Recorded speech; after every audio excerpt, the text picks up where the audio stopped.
सभापति महोदय, इस देश के किसान को उसकी मेहनत का उचित मूल्य मिलना चाहिए। इस बात से इनकार नहीं किया जा सकता।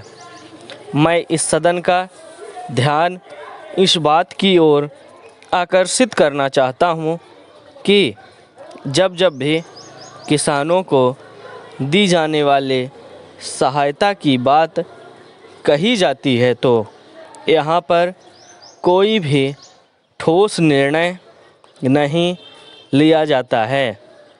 आश्वासन तो बहुत दिए जाते हैं कि हम किसानों को उनके द्वारा पैदा किए गए अनाज का उचित मूल्य देंगे, उन्हें कृषि में काम आने वाले सामान को उचित मूल्य पर देंगे और उन्हें वे सभी सुविधाएं देंगे जो शहरों में रहने वाले लोगों को मिलती हैं।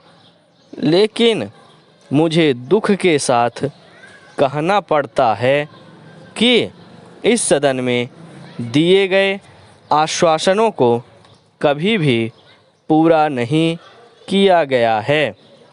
कई बार किसानों को बाढ़ से या सूखे से बहुत नुकसान उठाना पड़ता है।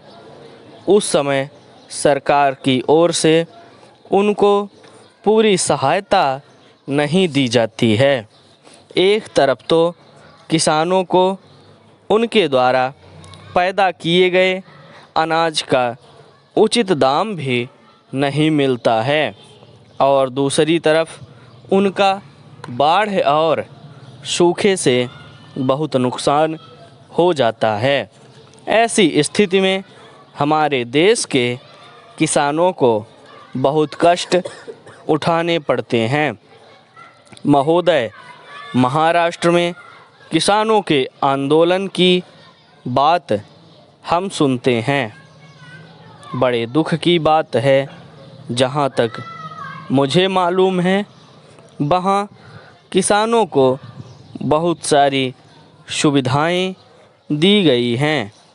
वहाँ के किसानों को दिए गए ऋण माफ़ कर दिए गए हैं, लेकिन उत्तर प्रदेश के किसानों को इस तरह की सुविधाएं अभी तक नहीं दी गई हैं।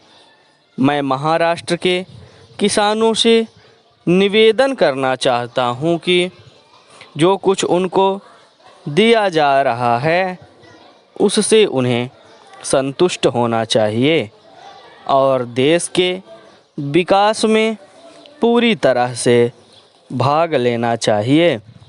मैं कृषि मंत्री जी से भी निवेदन करना चाहता हूं कि वे देश के प्रत्येक राज्य के किसानों को दी जाने वाली सहायता के विषय में जानकर पूरी प्रसन्नता व्यक्त करें और ऐसे उपाय निकालें जिससे किसी को भी यह शिकायत न होने पाए कि अलग अलग राज्यों से अलग अलग तरीक़ों से किसानों को सहायता दी जा रही है।